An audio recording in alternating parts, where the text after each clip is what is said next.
మామూలు చిన్న చిన్న కార్యకర్తలు ఏదో సోషల్ మీడియాలో పోస్టింగ్లు పెడితే తిడితే తీసుకుపోయి కొట్టే పోలీసులు, అడ్డమైన కేసులు పెట్టే పోలీసులు, రేవంత్ రెడ్డి గారు ఇంత పెద్ద ఎత్తున అడ్డమైనటువంటి ఒక బూతులకు బెదిరింపులకు పాల్పడుతుంటే మల్లారెడ్డి గారు లాంటి మాజీ మంత్రి పైన దాడులకు పాల్పడుతూ ఉంటే హరీష్ రావు గారు లాంటి ఒక సీనియర్ నాయకుడి ప్రచారాన్ని విచ్చలవిడిగా ఎక్కడికక్కడ అడ్డుకుంటుంటే గుడ్డిగుర్రం పళ్ళు అవుతుందా ఈ పోలీసులు ఎన్నికల సంఘం?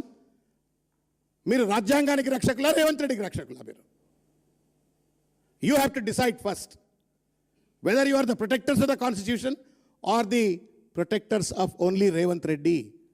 మీ జీతాలు ఇచ్చేది రేవంత్ రెడ్డి గారు కాదు, మీ జీతాలు ఇచ్చేది మేము, మీరు, మనం అందరం. ప్రజలు ఇస్తారు జీతాలు.